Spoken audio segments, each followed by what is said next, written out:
Hey, what's up, guys? Here I am again, Stars Are Souls. I want you to take a look at this really quick. I'm making this quick video. I've been busy working on my book, so I haven't really had time to put in all the effort, but I'm really excited about the book. A lot of 3D models inside of it, so it's going to be really a picture book, but you'll be able to show it to your friends and family in that way, because pictures speak 1,000 words. They're able to see rather than you trying to explain to them. Okay, we'll talk about that later. But now I want to. Somebody asked me about the animals that I don't believe in evolution, but is there adaptation? I think there is some form of adaptation going on because, well, you see on this map here that the continents are splitting apart. If this map is anywhere remotely close to the truth, we don't know, but this is the best that we have. If it is, then all life on those continents will be moving as well.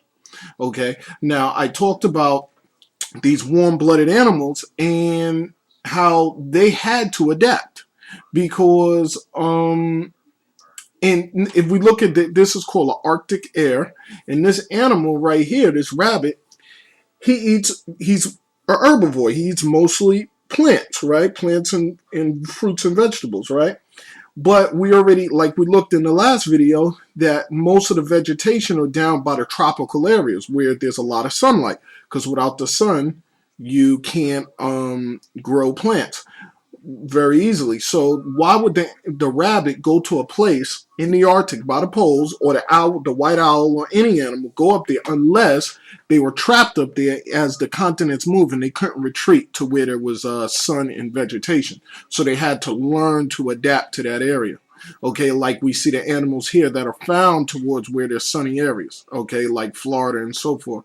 So we know that the continents have to be moving fast, so it shows also in the animals. All right, so let me kind of get past that really quick. All right, so now the reason I'm making this video is because I saw this. It was by U.S. Russian crew reaches space station for year-long stay. Supposedly they're going to go out there and stay for a year or some nonsense like that. But if you read here, it says a third participant is Kelly's identical twin brother, Mark Kelly, a former NASA astronaut who will serve as a ground-based subject for genetic and other studies. So the reason they're making him a twin brother, like they did all the other astronauts that were killed on a Challenger thing, what was the guy? Ronald McNair, his brother now is walking around posing as him. It's all BS, right? We know there's no space station up there. So now this guy has a twin brother. So that way, if you see him in the supermarket, he could say, "Hey, that's my twin brother up there. It's not me." So this is a good little cover story for them to do. All right. So now we go up to here to the Vatican, right? So what I'm really confused about is the Christians and the Catholics who claim that they're for the Bible. They claim they read the Bible.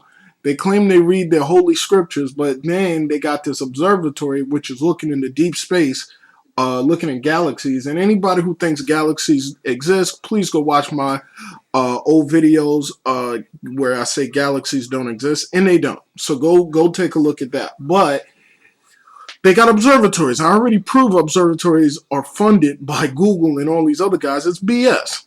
Okay, it's BS. So I already proved that. But somehow they got they're supposed to be of God, but now they're looking far into space, right? And here's a meet the Pope's astronomer who says he'd baptize an alien if given a chance. So this guy right here, who's supposed to be all for Jesus, all for God, and all for his beliefs, he's talking about he will baptize an alien. Would you baptize an extraterrestrial? Another question that a Cosmo Magno is asked a lot in the many speeches and media appearances. One that Pope Francis, a fellow Jesuit and a trained chemist, has posed as part of his focus on Catholic inclusivity. Consolmago's short answer is yes, but only if she asks. So basically he's saying yes, he would baptize an alien given the chance. And these are the people who are supposed to be for God. In the Bible, it doesn't talk about aliens. And for everybody who's promoting that BS that aliens are the angels in the Bible, you're stupid. Aliens don't exist. Go watch my video that I made entitled "Aliens Don't Exist." All right. All right, and we look here. Let's listen what this Christian. Now this is a Christian astronomer. Let's see what he says here. Darkness is the absence of light. Yes. But Job 38, verse 19 and 20, God says, do you know where darkness resides? Can you take me to its place? Mhm. Making the point that darkness is a real substance, not just the absence of light. Well, today we know that the universe is predominantly composed of dark stuff. Dark energy, exotic dark matter, and ordinary dark matter. Okay, And if you put those three together, it makes up 99.73% of the entirety of the universe. okay, where's that in the Bible? This guy's full of crap. He's full of crap. Let's move forward. Actually, we'll come back to that really quick. Yeah, let's come back to that. All right, now we're gonna go down here and take a look because supposedly, yeah, let's just watch really quick. Okay, we're gonna watch this. Now, this is what they're telling us the universe is, right? And they're showing these. Turn this down.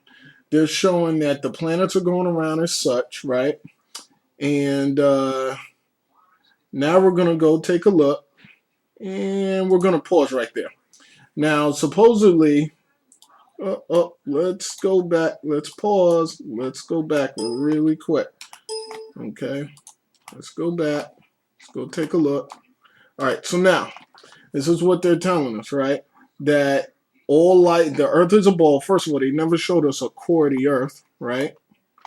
Actually, let's go right here. They never showed us a core of the Earth, okay? But somehow they got all these diagrams of the Earth, right? Let's zoom out here. All right, now, so here we go, New York City, all the life on the planet, and here's Jesus, right? Somehow Jesus, he was born on Earth, right? Oh, cavemen, right? We all evolved from Neanderthals, and this is what they're promoting in museums, right? So Jesus, he was born on Earth, only begotten Son, right? Around Earth. Somehow, God, I don't know why God would create a ball Earth for somebody and then create these other celestial bodies that supposedly exist out in the universe, right? So we go out here. This planet's called Yabba Dabba. I named it Yabba Dabba because that's probably what they will call it anyway. And the whole round Earth theory is to get you to believe that there's other vast galaxies out there with life on it. And hopefully, if you go out there, it kind of hints at the fact there's extra life. So even though Jesus was born on Earth, forget about all that nonsense. He's found right here, right? There could be a Jesus on another planet because there's life there, right? So, and they got spacecrafts, and this is what they're promoting, right? And let's just go around and take a look. Let's go around and take a look. Okay. Here goes a dwarf planet, and they always talk about, oh, there's life. There could be life on this dwarf planet, or there's water. We found water, right? So there's water on the life planet, so maybe there's a life out there. And let's go over here and take a look. Right? Oh, there's a Tubi Luby, right? So this is Tubi Luby. This is they got life on these planets here, and dinosaurs exist over here too, and all wild kind of creatures. So yeah, oh yeah, there goes an asteroid that's gonna kill us all. So we got asteroids coming in, so we can film that. This is what they're telling me, right? This is what they're telling me. Okay, let's zoom over here really quick. Oh, solar flares on the sun, right? Because they always show solar flares, and I already showed you and proved to you, you cannot see the sun. In fact, let's go back up here real quick. Let's go here. Let's go back. Let's take a look at the sun by NASA, right? Let's take a look. So these are supposedly real images from NASA. This is BS. This right here is 100% BS. Okay. Let's go here. Let's click it. Let's go to NASA, right? So this is nasa.gov, right? And supposedly this is a real picture of the sun. It's complete nonsense. You can't have fire in space. Okay, I said that before. So You know, I don't know how you have fire in a vacuum, right? And it's whatever, man.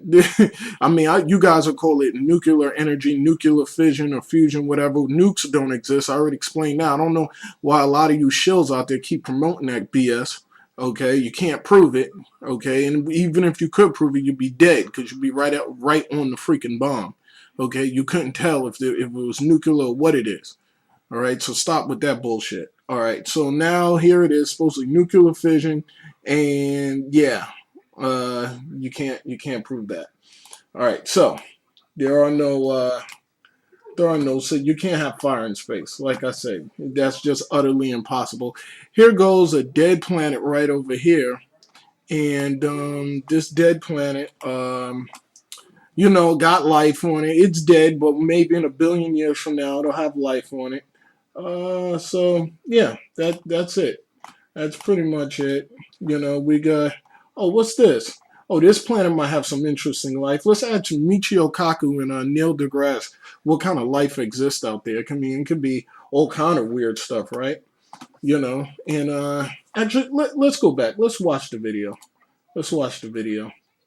Okay, let's watch the video. Let's watch the video.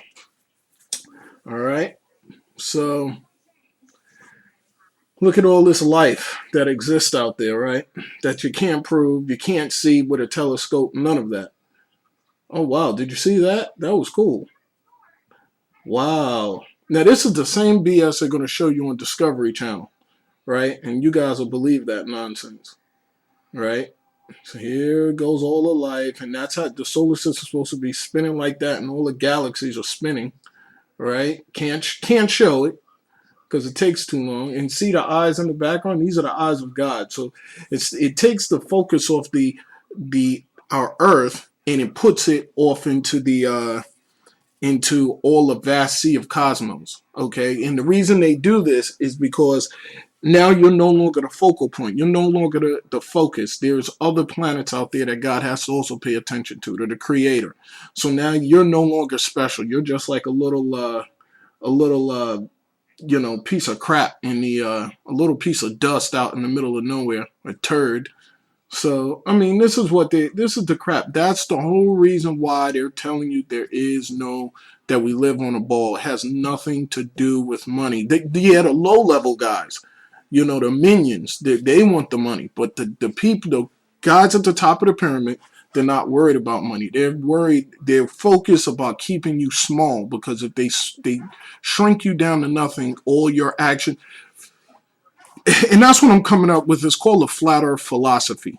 Okay, when you have a flat earth philosophy, that means everything matters. When you have a round earth philosophy, it means that pretty much nothing matters. The creator isn't focused on us. He has another billion other planets he has to worry about. So we're no longer important, right? So it takes which is all unproven, but it makes us null and void, okay? That we live in this vast sea of nothingness, okay? And the Big Bang never happened. You can't show me what it banged into, right? What was before the Big Bang, right? So again, it's bullshit. You know, we're the greatest show on earth. We're the greatest show that exists. The greatest show that there is. There are no other shows. And if there is, show me. Point a camera to one so I can see take a real picture. In fact, bring me there. I don't even trust pictures. Bring me there and shoot me up into space and then I'll believe it. Okay? So that's really what I want to say. The book is coming out soon. You know, I have no time to deal with all these shows and people contradict themselves. I would put my contact information out there, but I know a lot of you guys I'm gonna have a lot of shows and a lot of nerds, Star Trek nerds calling me up wanting to argue. So if you really want to get in contact with me, message me on Stars or Souls, or let me know in the comment box and I'll give you my information in private message. Okay, because I do want to build a community and get off the grid. All right, guys? All right, peace, blessings, hotep, assalamu alaikum, shalom. God bless.